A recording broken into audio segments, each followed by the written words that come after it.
Welcome to the Wealthy Circle podcast, where we take a deeper dive into this year's finalists and winners from our wealthmanagement.com 2020 Industry Awards. These interviews cover the challenges, innovations, and trends in the wealth management industry and the individuals working to help advisors better help their clients. Hello, everyone, and welcome to the Wealthies podcast. I'm David Armstrong. I'm the editor of wealthmanagement.com. This is the podcast where we speak to finalists and winners of our wealthmanagement.com industry awards. As you know, these awards are meant to recognize initiatives and business programs that help financial advisors better serve their clients and build better businesses. Today, I'm happy to be joined by Tony Miller, the Chief Administrative Officer of Janney Montgomery Scott. Tony, how are you? I'm doing fantastic. Thanks for having me.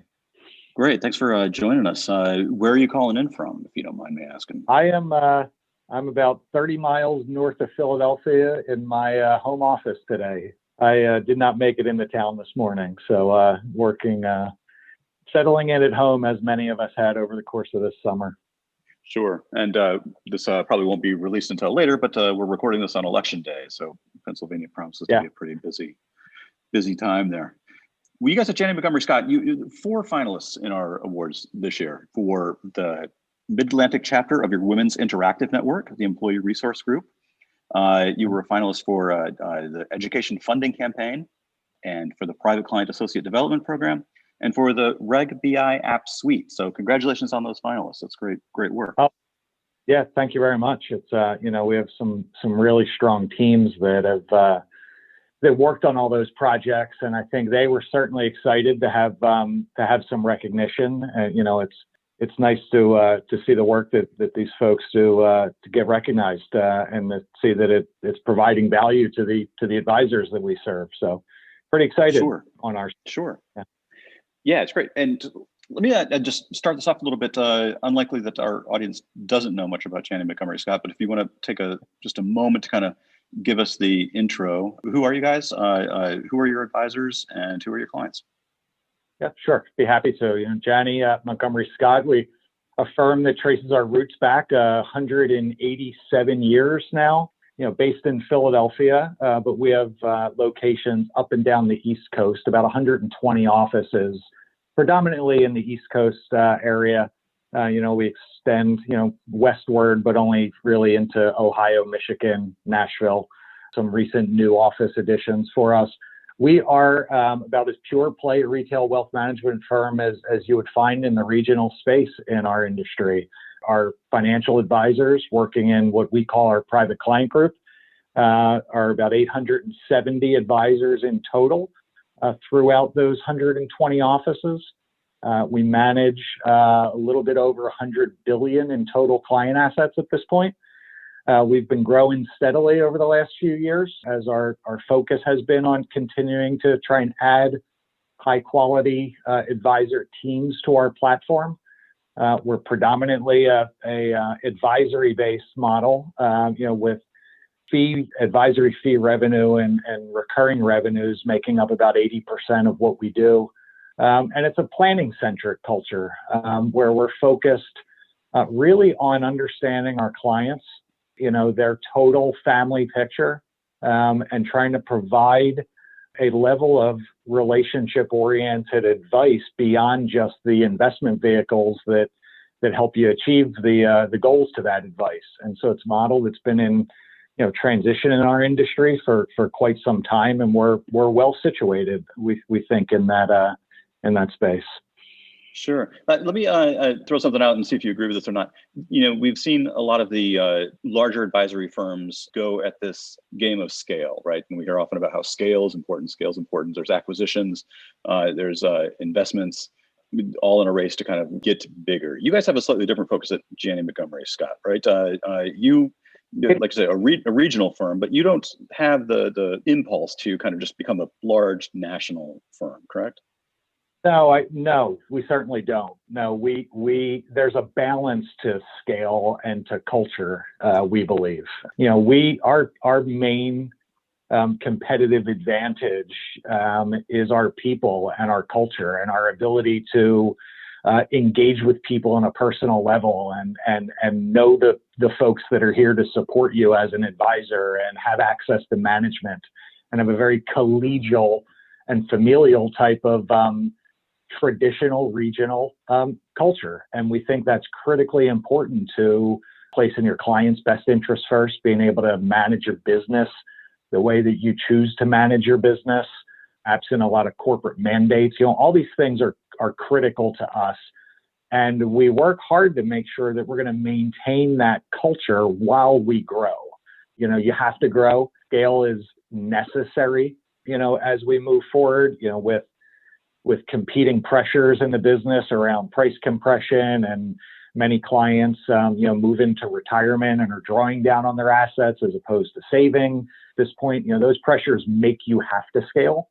And we are focused heavily on trying to add advisors, to our platform.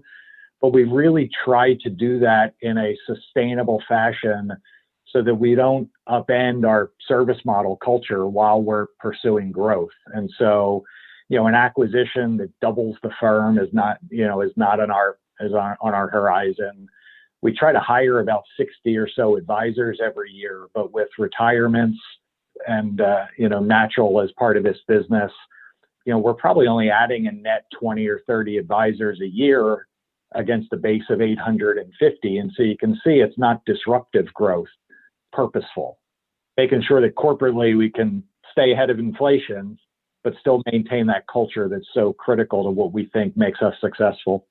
Yeah, and you have a corporate parent, which kind of puts you in a position of some fiscal strength there, right? That you don't necessarily need to make those Hail Mary passes with a big merger or something too. It's another great point. It's we are very fortunate to be in a pretty unique, I think, position in our industry. We are, as you mentioned, we're wholly owned by the Penn Mutual Life Insurance Company. Penn Mutual and Janney partnered together nearly 40 years ago, back in 1982, in a very mutual partnership. But what it does is it offers us some pretty unique places of strength that we can leverage as we move forward. We're very well capitalized as an enterprise. For a regional firm, Janney maintains 15 times our capital requirement at our broker-dealer level, and Penn Mutual, our parent, has close to $2 billion in excess capital on their balance sheet. And so this gives us a lot of foundational capital and the ability to continue to invest in our platform as we move forward so that we can stay, extremely competitive from a software service perspective and continue to invest in hiring new advisor teams. Extremely stellar credit picture. We're an A+ S&P rated enterprise, which will put us at the top of the wealth management industry. We have no debt, which allows us a very strong liquidity picture in any credit cycle. And we're private, which we think is extremely important. We don't need to be out in the public marketplace because we don't have a need to go pursue capital. And so we can, as an enterprise, stay private, still have the capital to grow and invest. But we get to look at our business for the long term. We can make decisions based on who we want to be and where we want to be as a firm 5 to 10 years from now, as opposed to focusing on, what the analyst community might think of my next quarterly earnings announcement. So it's a very long view of the business as opposed to, a near-term short view of the business. And I think when you put all of those financial stability factors together, it paints a picture for us that we find extremely compelling and resonates, from a comfort level with our employees and clients, and gives us the position of strength to grow from. So, we've maintained this purposefully and are, I think, fortunate to be in that position. Yeah, that's great. Speaking of the collegial kind of culture that you have amongst a regional brokerage firm like yourself, I mean, everybody knows everybody else. This Women's Interactive Network that kind of grew up, that the judges recognized you for in one of the categories here at the Wealthies Awards, was just that, right? Was this an initiative that sort of began out in one of the offices and kind of rose up naturally, organically? Tell me a little bit about the Women's Interactive Network and what you guys are trying to do there. Yeah, it's really a fascinating and story of success here for us. We through the leadership of Karen Shikoski and our executive team and a group of women leaders at the firm, started what we call WIN, our Women's Interactive Network, over 10 years ago. and has grown a program really designed to further the interests of women in our business, and in the industry at large, and has just countless numbers of success stories over the years. And it's important for us from a diversity and inclusion perspective as we work to improve that aspect of our industry, certainly at Janney locally. But what we found over the years is that in our corporate headquarters in Philadelphia, where we typically, in a non-pandemic environment, could have 500 people in the building at any given time. That's the entirety of our corporate office. Lots of success there because you can get people together, you can hold conferences and meetings and seminars and social events. But we have 120 offices that weren't getting the benefit of all this great programming. So we kicked off an initiative in late 2019 to introduce our first subchapter. A woman by the name of Colleen Kramer-Beal, who is an advisor in our Mid-Atlantic, Baltimore area, took the lead, created a subchapter, and really started doing a lot of local work with the model we had created in Philly in our own community, and energized the local offices, had a number of events, and had a really fascinating success story. As I mentioned, she's an advisor, and had always had an interest in trying to break into golf for social and business purposes, and created a sort of event in the local community, in one of the local clubs, to introduce women to the game of golf. Has actually generated a number of new client relationships out of this effort. And so she's been able to marry the social interest she has in the promotion of women in our business with her own personal business interests. And so it's really been a great success story. And, we're thrilled that it's been recognized. We think this will help us gain some traction so we can then create additional subchapters throughout our footprint. And really take the value of this, as you said, this real cultural importance to us, out and benefit as many of our folks and as many of our local communities as possible. So very early success. Yeah. So it strikes me a couple of things that there's a lot of advice, like I say, away from the corporate home office. A lot of advisors do kind of work in silos and don't often reach across the wall and talk to other advisors or meet other advisors. This strikes me as one way to kind of try to formalize breaking down those walls a little bit by bringing teams of advisors together and for social events, like you say, or maybe even more formal educational component to it. And also, and tell me if I'm wrong about this, as the balance in gender in the industry doesn't seem to budge that much overall, right? Not just at Janney Montgomery, but overall, it seems still a little difficult to recruit women to this industry. Putting programs like this out there, do you find it makes it, are you more susceptible to, or the idea of women joining Janney Montgomery Scott because they realize that there is this kind of culture there that's going to support them and is a place for them? Well, we would hope so. We certainly make it part of the conversation when we're recruiting all advisors. We think the fact that we have a view on inclusion and diversity is core to who we are corporately, but especially when we're chatting with women advisors, I hope it shows our commitment to supporting the eventual changing of some of those percentages that you had mentioned. As you said, it's slow going, but we believe we're making progress every year. And if we're demonstrating a commitment and real tangible success, we think that tells a good story. So we believe it helps. We would be doing it anyway, just as part of our, as I said, the core tenets of our culture. But certainly being able to get the word out, with our efforts here is nice to be able to do. For sure. Yeah. Tell me a little bit, what are the other programs that the judges awarded for the Private Client Associate Development Program? Yeah, it's another interesting one where I think it shows our commitment to our employees in the interest of bettering client experiences. We created a development program for the support teams for our advisors. We call them registered private client assistants, and they're core team members to our lead financial advisors. usually the focus and attention around resources and development goes directly to the advisors, and not often enough to the team development. And there's countless studies, and we have data upon data that would show you that teams are more effective than sole practitioners, and this is the way the industry seems to be evolving. We created this program to help develop and teach and train specifically around financial planning, using data within advisor books in order to find areas for growth or for efficiency improvements, and to train the PCAs that have an interest and develop them to become even greater contributing members to the team.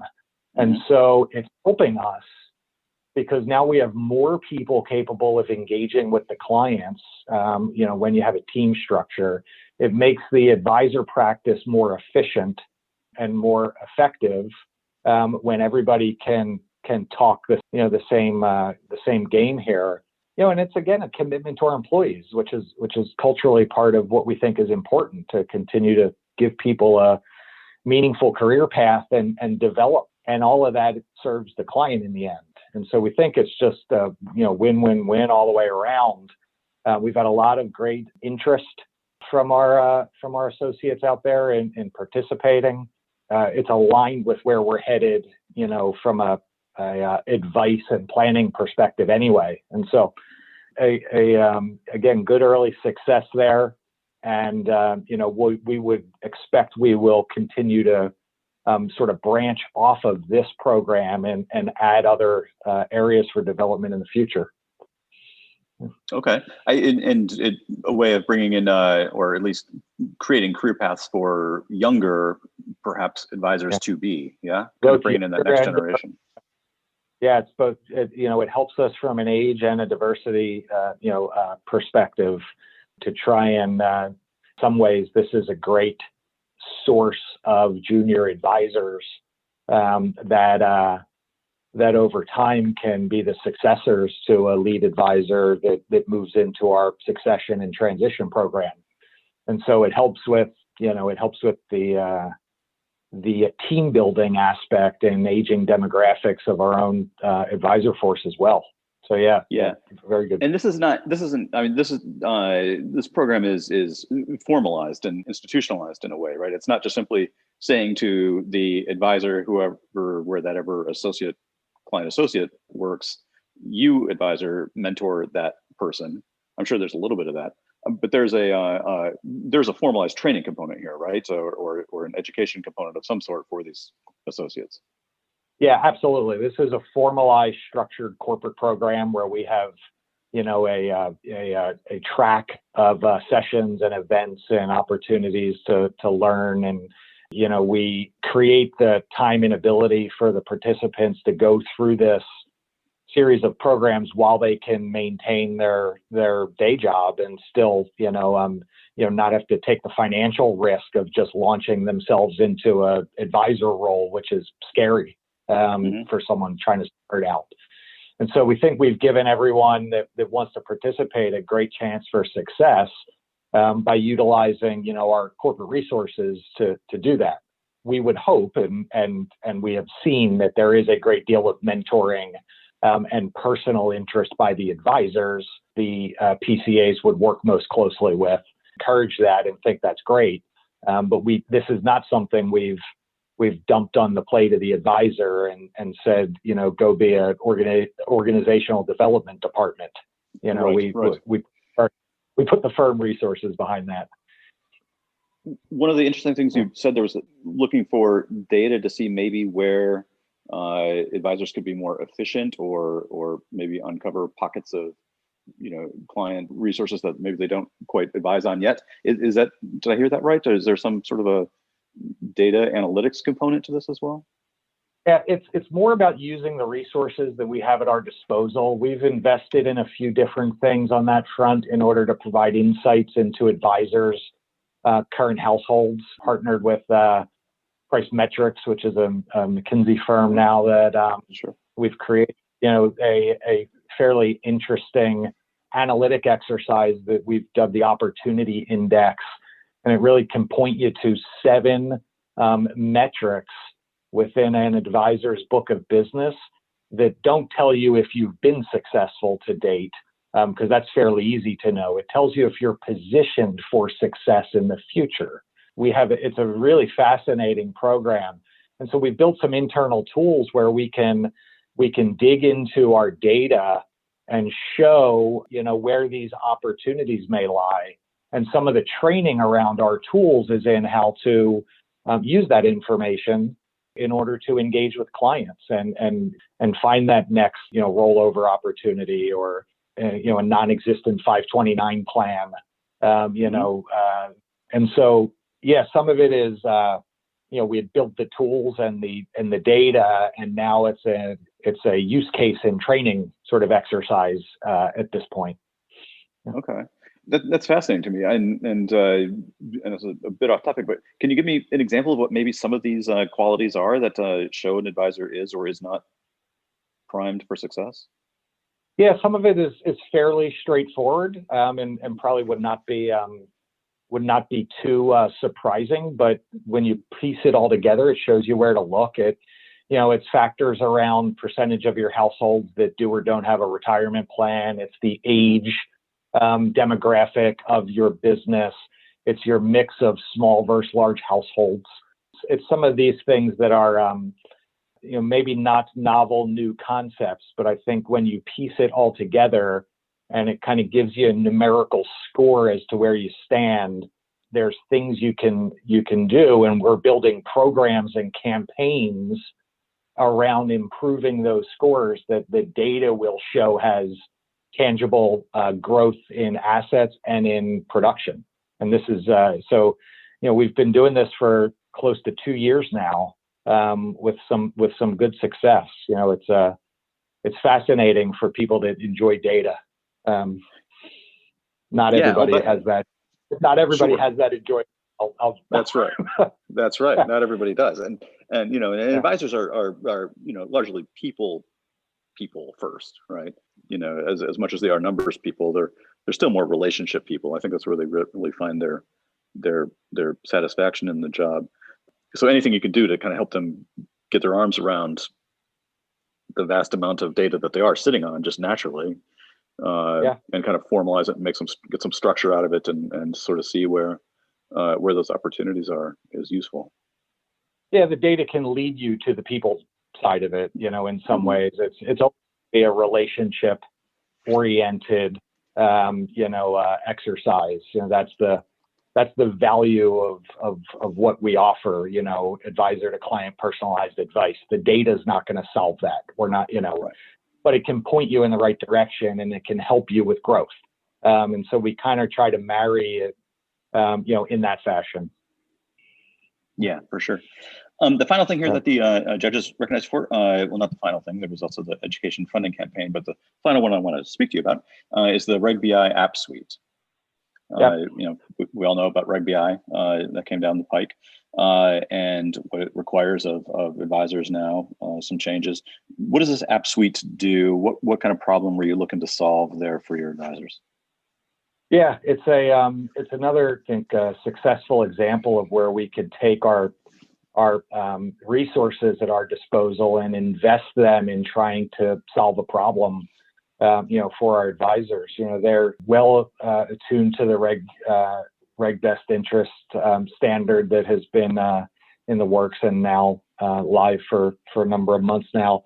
It's a complex rule. We as a firm strongly believe in sound regulatory environment, and having a efficient, compliant culture. But complex regulation, we can't allow it to hinder business productivity or hurt client experiences or advisor experiences. And so set out to try and create a modern digital solution to allow advisors to efficiently comply with this complex rule, not just to protect firm, but themselves from any regulatory scrutiny or challenges, and still have that be a good client experience. And so, we engaged a number of our high productivity and successful financial advisors in this process. We had a multi-department working group that sort of worked through this for quite some time. And what we really came out of the end of it with was a very slick mobile app, direct to client, direct to advisor phone, where they can handle their form CRS delivery requirements. As you're engaged with a client, you can do that multi-channel. You can still hand them paper if you wanted and log that in, but you can send it off via text or via email through your social channel.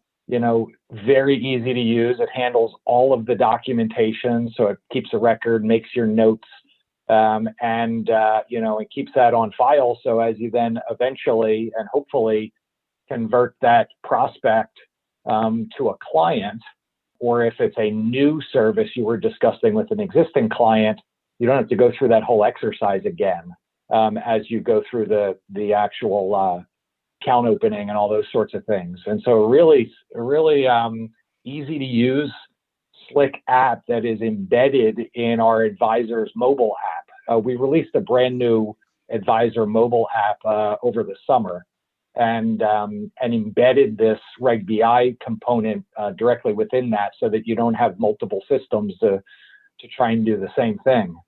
So that's one piece of it. The other piece is ongoing monitoring and ensuring that you remain acting in your client's best interest. And so we built what we call our investment process tool, which is really a risk monitoring tool that will integrate with your financial plan if you have a formal one done with the client. Not everyone does though, but if you do, it's integrated and it pulls all the inputs in from that.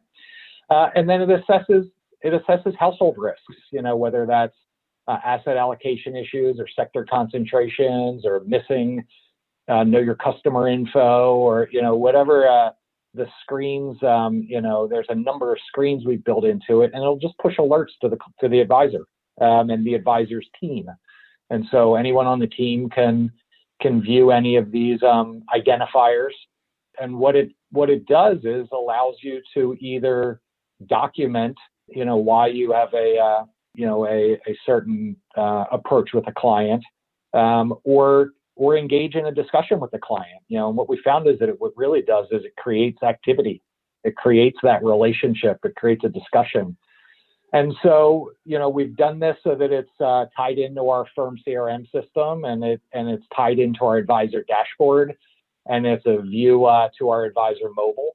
And so you can very efficiently address any alerts that might pop up. This is not an inundation of notes or alerts.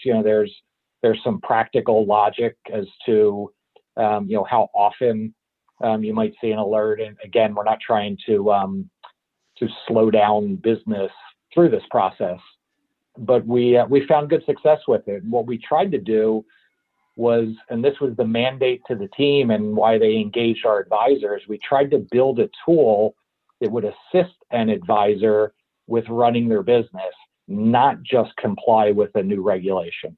And I think we're in a pretty good spot. We've gotten very good feedback from our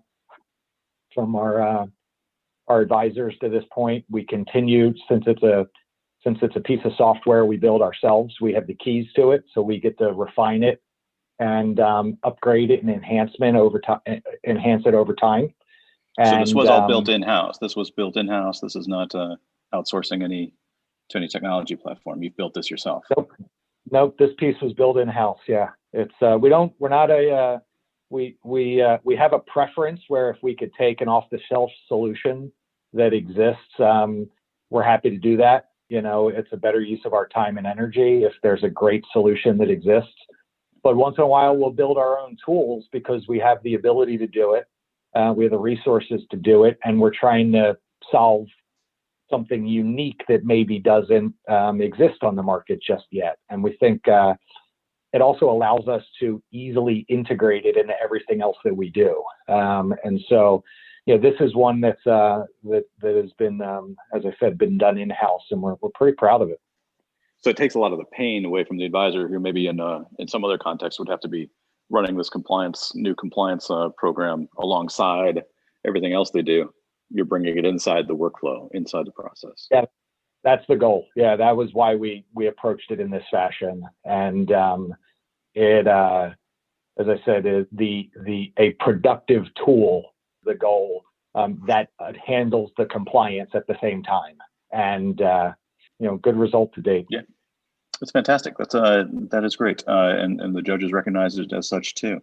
Tony, anything we can expect to see from Janney Montgomery Scott in the near future, or a little bit further afield? Where are you guys headed? Is there anything that's shining out there that you want to maybe give us a hint at, or?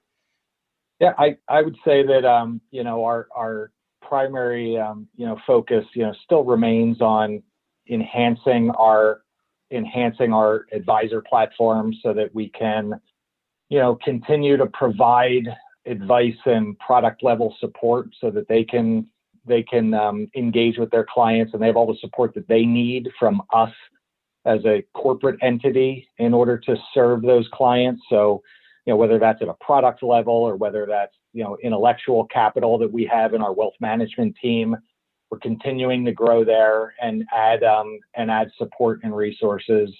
Recruiting is very important to us. We love adding high quality new advisor teams to our platform. Not only does that help us grow, but it helps us learn. We love to, gain, the experiences and insights from advisors that come from other firms.